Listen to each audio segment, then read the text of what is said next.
Hi everyone.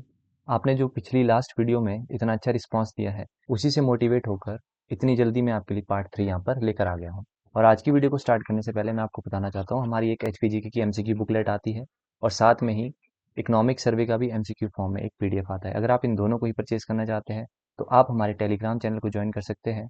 Telegram channel का जो link है वो आपको डिस्क्रिप्शन में मिल जाएगा, वहाँ से आप चैनल को ज्वाइन करिए और मुझे कॉन्टैक्ट कर सकते हैं। तो स्टार्ट करते हैं आज के इस वीडियो सेशन को। किस तरह के क्वेश्चंस आपसे पूछे जाते हैं उनको हम देख लेते हैं।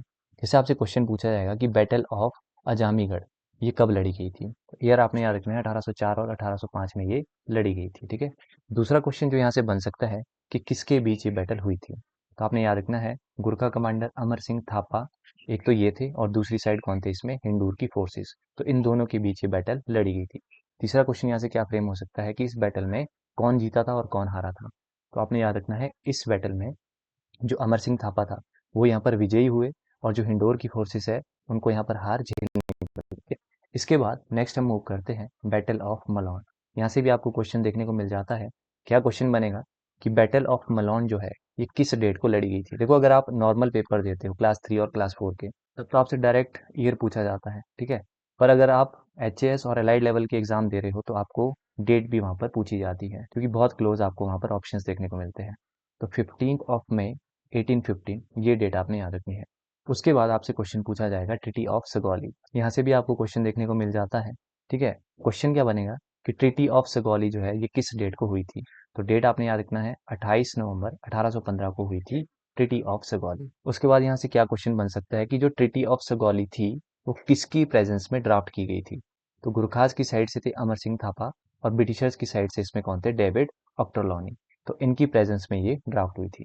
उसके बाद यहाँ से क्या क्वेश्चन फ्रेम हो सकता है कि ट्रीटी ऑफ सगौली जो है इसको साइन कब किया गया था। तो इसको साइन किया गया था 2 दिसंबर 1815। उसके बाद यहाँ पर आपसे और क्वेश्चन क्या फ्रेम हो सकता है कि इस ट्रीटी को रेटिफाइड कब किया गया था। इसको रेटिफाई किया गया था 4 मार्च 1816। इस तरह के क्वेश्चन यहाँ से आपसे बनेंगे। अगली स्लाइड की तरफ मूव करते हैं। नेक्स्ट क्वेश्चन जो आपसे बन सकता है कि ट्रीटी ऑफ लाहौर ये किस डेट को हुई थी। तो 9 मार्च 1886 को आपकी ट्रीटी ऑफ लाहौर हुई थी। अगला क्वेश्चन जो फ्रेम हो सकता है कि ट्रीटी ऑफ लाहौर को जो है वो किसने ड्राफ्ट किया था। तो इसको ड्राफ्ट करने वाले व्यक्ति थे फ्रेडरिक क्यूरी। ये नाम आपके लिए इंपॉर्टेंट है। उसके बाद आपसे क्या क्वेश्चन बन सकता है कि ट्रीटी ऑफ लाहौर जो है इसको असिस्ट किसने किया था। जब इसको ड्राफ्ट करे थे तो उस टाइम पे इसको असिस्ट किसने किया था। तो वो व्यक्ति थे हेनरी लॉरेंस। तो दो नाम आपने इस ट्रीटी से याद रखने हैं और डेट आपने याद रखनी है। उसके बाद बात करते हैं ट्रीटी ऑफ अमृतसर। यहाँ से आपका क्या क्या क्वेश्चन फ्रेम हो सकते हैं कि एक तो किस डेट को ये ट्रीटी हुई थी। तो 16 मार्च 1840 को ट्रीटी ऑफ अमृतसर हमें देखने को मिलती है। दूसरा क्वेश्चन जो यहाँ से पूछा जाता है वो है कि ये जो ट्रीटी है वो किस किस के बीच हमें देखने को मिली थी। तो ये देखने को मिली थी एक तो ब्रिटिशर्स और दूसरे थे इसमें गुलाब सिंह। ठीक है। तो इन दो के बीच ये ट्रीटी साइन हुई थी। उसके बाद मोस्ट इंपॉर्टेंट टॉपिक यहाँ से भी आपको क्वेश्चन देखने को मिलता है। क्वेश्चन पूछा जाएगा कि नरेंद्र मंडल इसको कब एस्टेब्लिश किया गया था। और ये वाला क्वेश्चन जो है वो अलाइड में आपका पूछा भी जा चुका है। तो नरेंद्र मंडल जो था इसको कब एस्टेब्लिश किया गया था, वर्ष 1920। और नरेंद्र मंडल को ही एक और नाम से जाना जाता है, ये भी आपसे पूछ सकते हैं। तो इसी का ही दूसरा नाम है चैम्बर ऑफ प्रिंसेस। क्लियर। उसके बाद आपका क्या क्वेश्चन फ्रेम हो सकता है कि जो नरेंद्र मंडल है इसकी जो फर्स्ट मीटिंग है वो कब हुई थी। तो इसकी फर्स्ट मीटिंग इसके ठीक एक साल बाद जब ये बना था 8 फरवरी 1921 को हमें फर्स्ट मीटिंग देखने को मिलती है। अगली स्लाइड की तरफ मूव करते हैं। आपसे क्वेश्चन पूछा जाएगा और पूछा भी जाता है कि जुग्गा मूवमेंट, जुग्गा मूवमेंट जो है वो किस वर्ष हमें देखने को मिला। तो 1883 से 1888 तक हमें जुग्गा मूवमेंट देखने को मिला। और कहाँ पर देखने को मिला, ये बिलासपुर में। और नेक्स्ट क्वेश्चन जो यहाँ से फ्रेम किया जाता है कि जो जुग्गा मूवमेंट था ये किसके अगेंस्ट हुआ था। तो ये हुआ था बिलासपुर के एक राजा थे अमरचंद। तो अमरचंद के विरुद्ध ये जुग्गा मूवमेंट हमें देखने को मिलता है। अगला क्वेश्चन आपसे क्या फ्रेम हो सकता है कि Himachal Pradesh state consumer commission and district forum इसको किस वर्ष एस्टेब्लिश किया गया। तो ये मैं आपको करवा भी चुका हूँ बहुत बार। ठीक है। 1 नवंबर 1989 को ये एस्टेब्लिश हुआ। उसके बाद आपसे क्वेश्चन फ्रेम किया जाएगा कि स्टेट इंफॉर्मेशन कमीशन इसको किस वर्ष एस्टेब्लिश किया गया।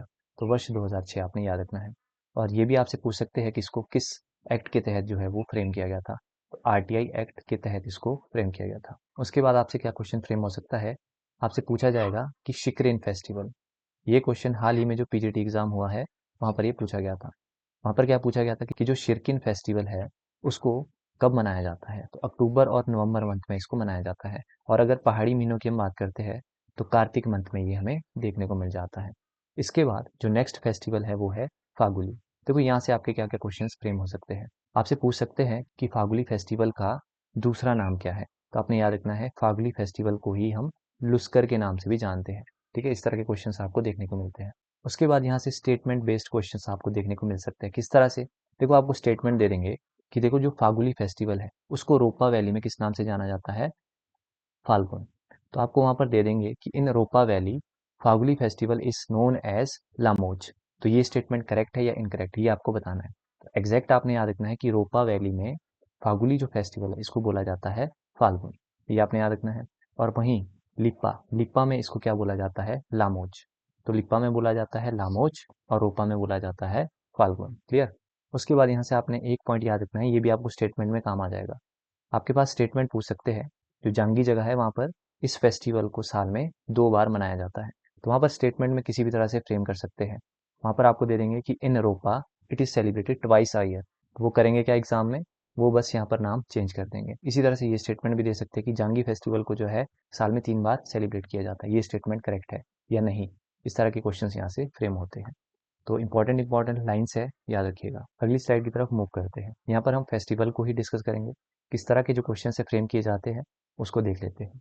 आपसे पूछा जाएगा कि जो जागरो फेस्टिवल है इसका दूसरा नाम क्या है? तो आपने याद रखना है जगांग इसका दूसरा नाम है। इसी तरह से साजो फेस्टिवल, साजो फेस्टिवल का जो दूसरा नाम है वो है शी पितांग होरा। ये जरूर आपने याद रखना। उसके बाद आपसे क्वेश्चन फ्रेम हो सकता है कि जातरंग फेस्टिवल जो है ये कहाँ पे सेलिब्रेट किया जाता है? तो जातरंग फेस्टिवल से आपने याद रखना है ये सिर्फ और सिर्फ ठंगी में सेलिब्रेट किया जाता है। ठीक है, ठंगी कहाँ पड़ता है? आपका डिस्ट्रिक्ट किन्नौर। तो एकमात्र ये ठंगी में सेलिब्रेट किया जाता है। उसके बाद पूछ सकते हैं आपसे शुकतोक, शुकतोक फेस्टिवल जो है वो कहाँ पे सेलिब्रेट किया जाता है? तो ये भी सिर्फ और सिर्फ नामगिया में सेलिब्रेट किया जाता है। तो ये जो दो यहाँ पर मैंने फैक्ट्स डाले हैं ये आपके स्टेटमेंट में पूछ सकते हैं। इसके बाद क्या क्वेश्चन फ्रेम हो सकता है कि चांगो शिशु ये जो है किस मंथ में फेस्टिवल सेलिब्रेट किया जाता है? तो जुलाई मंथ में ये सेलिब्रेट किया जाता है। उसके बाद आपसे पूछ सकते हैं बोंगकर फेस्टिवल, बोंगकर फेस्टिवल जो है वो मई महीने में सेलिब्रेट किया जाता है। और आपको यहाँ से ये याद रखना है कि जो बोंगकर फेस्टिवल है ये सिर्फ एक तो लियो में सेलिब्रेट किया जाता है और दूसरा रारांग में ये सेलिब्रेट किया जाता है। तो इन दो ही जगह पे ये फेस्टिवल आपका सेलिब्रेट किया जाता है। अगला क्वेश्चन जो आपसे फ्रेम हो सकता है वो है पितक पूजा। देखो पितक पूजा जो है ये कहाँ पे सेलिब्रेट की जाती है? एक तो इस तरह का क्वेश्चन फ्रेम हो सकता है, तो मोरंग आपने याद रखना है।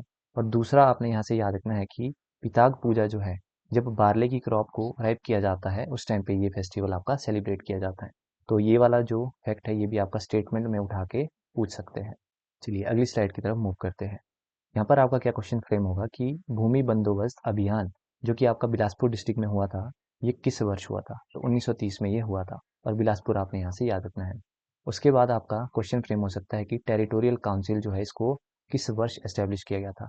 तो वर्ष 1956 आपने याद रखना है। और ये वाला क्वेश्चन जो है वो हाल ही में जो पीजीटी एग्जाम हुआ है वहां पर पूछा गया था। अब देखो टेरिटोरियल काउंसिल से और क्या क्या क्वेश्चन फ्रेम हो सकते हैं। आपसे पूछ सकते हैं कि जो टेरिटोरियल काउंसिल थी इसमें कितने मेंबर्स थे? तो 41 मेंबर्स आपने याद रखना है। दूसरा क्वेश्चन क्या फ्रेम हो सकता है कि इस 41 मेंबर्स में से कितने नॉमिनेटेड थे? तो इसमें 39 आपके इलेक्टेड थे और 2 इसमें नॉमिनेटेड थे। अब 39 वाला डाटा तो पूछेंगे नहीं, ठीक है। आपसे पूछेंगे क्या कि जो 2 नॉमिनेटेड मेंबर्स हैं उनका नाम क्या है? तो आपने याद रखना है एक तो श्रीमती सत्यावती, ये एक नॉमिनेटेड मेंबर थी, और दूसरा संतराम कंगा। तो ये 2 मेंबर्स इसमें नॉमिनेटेड थे। उसके बाद अगला क्वेश्चन जो यहाँ से फ्रेम होता है कि किस वर्ष जो टेरिटोरियल काउंसिल है इसको बदलकर फिर से लेजिस्लेटिव असेंबली बना दिया गया था? तो वर्ष 1963 आपने यहाँ पर याद रखना है। ठीक है, 1963 में क्या हुआ था, जो टेरिटोरियल काउंसिल थी इसको फिर से क्या बना दिया जाता है? Legislative assembly. अब फिर से यहाँ पे क्या क्या क्वेश्चन फ्रेम हो सकते हैं कि जब लेजिस्लेटिव असेंबली बनाया 1963 इसमें कितने मेंबर्स थे? तो 43 इसमें मेंबर्स थे। और कितने इसमें नॉमिनेटेड थे? तो 2 बंदे इसमें नॉमिनेटेड थे। अब क्वेश्चन वही फ्रेम होगा कि जो 2 नॉमिनेटेड मेंबर्स हैं उनका नाम क्या है? तो 2 मेंबर्स थे, उनमें से एक था सुभद्रा अमीन और दूसरे थे बलवंत सिंह नेगी। तो ये 2 नॉमिनेटेड मेंबर्स। अगली स्लाइड की तरफ मूव करते हैं। आपसे क्वेश्चन पूछा जाएगा बायोटेक्नोलॉजी पार्क ये कहाँ पे सिचुएटेड है? तो ये सिचुएटेड है नालागढ़। और आपसे सेकंड क्वेश्चन यहाँ से क्या फ्रेम हो सकता है कि बायोटेक्नोलॉजी पार्क जो है इसको किस वर्ष एस्टेब्लिश किया गया? तो वर्ष 2010 में इसको एस्टेब्लिश किया गया। उसके बाद आपका क्या क्वेश्चन फ्रेम हो सकता है कि हिमाचल प्रदेश खादी विलेज इंडस्ट्रीज बोर्ड इसको किस वर्ष एस्टेब्लिश किया गया? तो 1968 आपने याद रखना है। लास्ट वीडियो में हमने एचपीएमसी की बात की थी, तो आपने कमेंट सेक्शन में बताना है किस वर्ष HPMC को एस्टेब्लिश किया गया था। अगले फैक्ट की तरफ मूव होते हैं। क्वेश्चन पूछा जाएगा कुल्लू टी कंपनी, ठीक है, इसको किसके द्वारा जो है एस्टेब्लिश किया गया, तो रैनिक के द्वारा इसको एस्टेब्लिश किया गया। अगला क्वेश्चन जो कि पूछा भी जाता है और पूछा भी गया है, अगला है बूटी वीवर कोऑपरेटिव सोसाइटी, इसको किस वर्ष एस्टेब्लिश किया गया, तो वर्ष 1944 आपने याद रखना है। ये क्वेश्चन हाल ही में जो पीजीटी एग्जाम हुआ है वहां पर पूछा गया था। और ये भी आपसे पूछ सकते हैं कि बूटी वीवर जो कोऑपरेटिव सोसाइटी है इसके फाउंडर कौन है, तो वेदराम ठाकुर इसके फाउंडर है। कई जगह वेदराम है, कई जगह वेदराम है, तो स्पेलिंग का कोई फर्क नहीं है, बस आपने प्रोनाउंसिएशन ध्यान में रखनी है। उसके बाद आपसे क्वेश्चन पूछा जाता है निकोलस रॉरिक, ये कहाँ की रहने वाली थी, तो कंट्री आपने याद रखनी है रशिया। इस तरह का क्वेश्चन मिलता जुलता क्वेश्चन पीजीटी में हमें देखने को मिला था। उसके बाद आपसे पूछ सकते हैं कि हिमाचल लोकहित पार्टी, इसके फाउंडर कौन है, तो इसके फाउंडर है राजा महेश्वर सिंह, और ये कहाँ से बिलोंग करते हैं, कुल्लू से।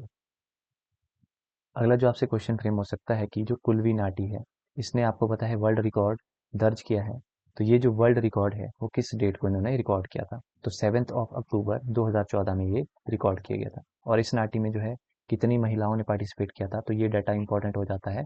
8760 जो वुमेन से इन्होंने पार्टिसिपेट इसमें किया था। तो इस वीडियो लेक्चर को हम यहीं तक रखते हैं। उम्मीद करता हूँ ये वाला वीडियो लेक्चर भी आपको पसंद आया होगा। अगर वीडियो अच्छा लगा है वीडियो को लाइक करिएगा, चैनल पर नए हो तो चैनल को सब्सक्राइब करिएगा। तो मिलते हैं नेक्स्ट वीडियो में, टिल देन बाय बाय।